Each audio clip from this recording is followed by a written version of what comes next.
Nom nom nom nom nom. It's a lot smaller. That 8-bit frog in my Yeah. So we're here in Retro Rick's Game Point here in Conway, Arkansas. Awesome store. Just brought him a whole box of Amiibos, a couple collector's boxes. So today I'm going to be looking for some N64 GameCube games.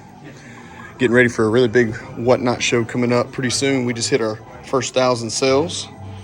And what do you know? He's got a full stock of N64 games right here. I'm telling you, Alabama's going to get stocked up.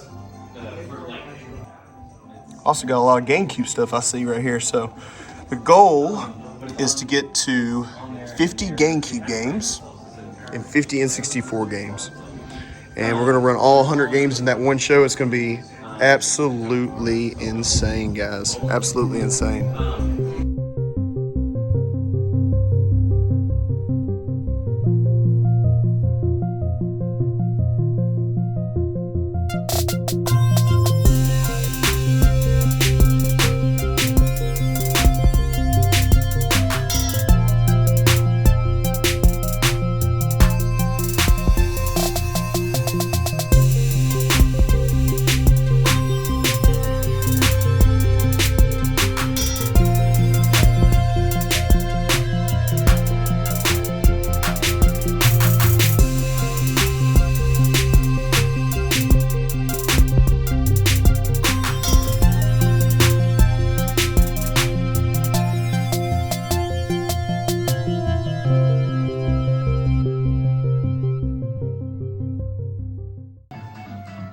So far, this is what I've got picked out, but that could all change as I look and see what else I can find. Rick over here makes me clean my own disc. I can't even get no service, and I'm trying to get Sly Cooper, and he over here making me do this, mess with this, something down to me. He's push start. What? Push start? Oh yeah, you did push start. Never mind, he did use his left finger. You're right. I have been helping. Well, it's Friday night, and I'm in Malvern, Arkansas. I'm going to Bowman Games. He's got a pinball tournament that happened today. I probably missed that at this point. I had to stop by Retro Rick's Game Point and do a drop-off. However, they are going to have some live music. I'm going to be hanging out with Arkansas Picker and Bowman Games.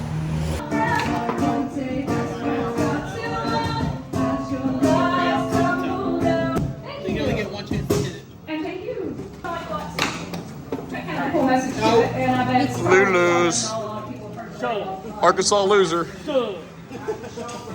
Am I getting used to it now? Oh my God. I'm learning?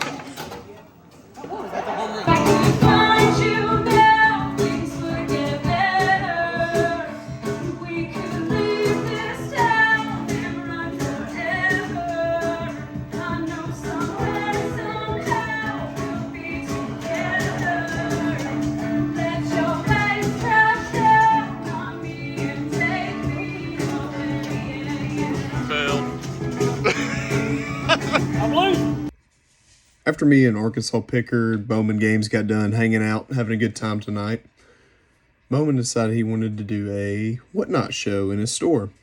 He likes to joke and say he has the smallest game store in Arkansas. And I have to say, it's pretty small. It's like 4 bedroom closets crammed into one big room. But he does have a lot of variety.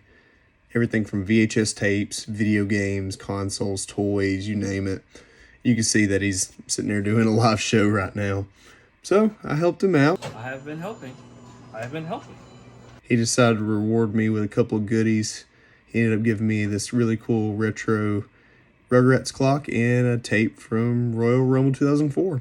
So after my really awesome trip to Conway, Arkansas and other surrounding areas, I picked up a really nice loaded set of games.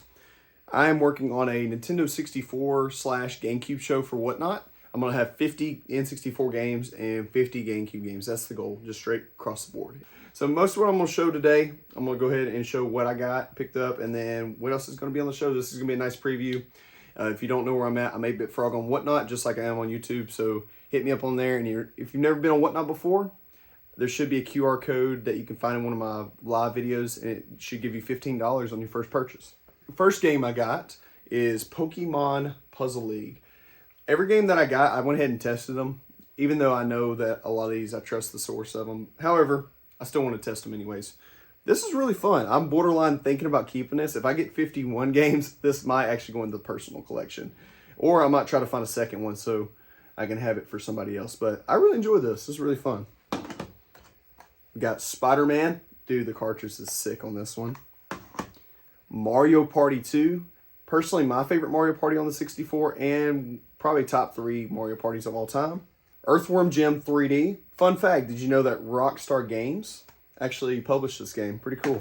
We got Mario Kart 64. This is the player's choice.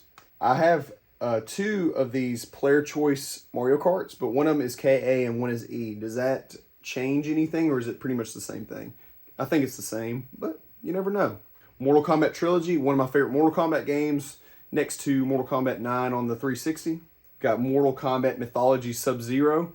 This game, I have a lot of fun, hilarious memories. It's really not the best game. However, it's a little twist on Mortal Kombat. So check it out. It's about a $20 game, for your sake.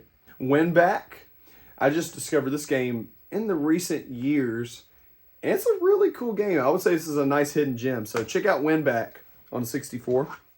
My favorite sports game on the 64 and probably top 3 sports games when it comes to the Mario series of all time. Mario Tennis on the 64. This game is killer. Love it.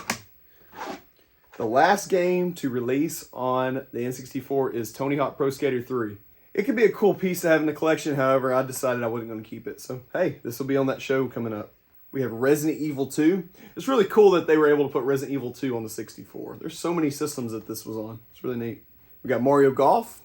Personally, I'm not the biggest fan of this one. It is a good game. I'm not knocking it. Just for me, I personally think that tennis is way better than this game. Konami's Deadly Arts. This is a pretty interesting fighting game. I was playing it a bit and I forgot. I rented this back in the movie gallery days. It's pretty cool. It's a fun little playthrough. Pokemon Stadium 2. And I was showing this off and somebody was like, is that how it's supposed to come with the black or the gray on the back and the gold in the front? Yes, it is, because I know you might not be able to tell in the video, but it's sparkly. And it's supposed to represent like gold and silver, like Lugia and Ho-Oh. Got Diddy Kong Racing. To some people, their favorite racing game over Mario Kart 64. I think it's a unique take. Really good game. Rampage 2 Universal Tour. It's cool because in the first game you have these 3 characters as the ones you start off with, but you got other ones and you're trying to actually rescue these guys. And then we got Snowboard Kids by Atlas. You know, anytime you say Atlas, people are like, oh, Atlas games, it must be expensive. And a lot of them are.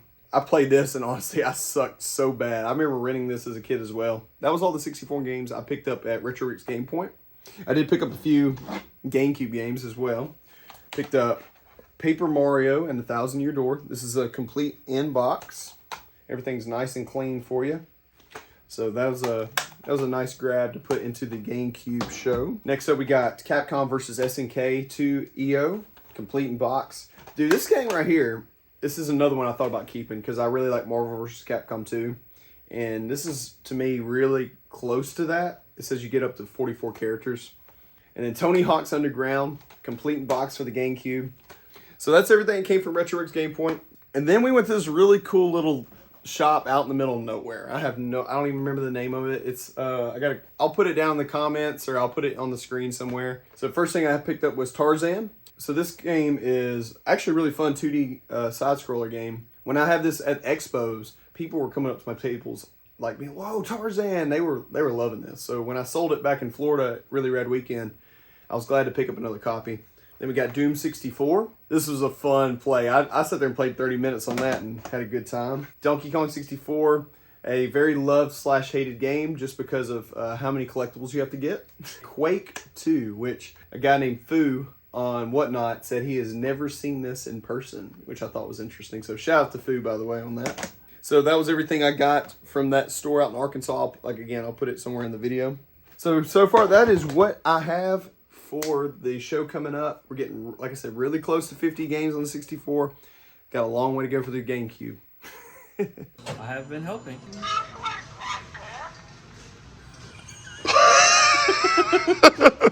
This one sounds a little better.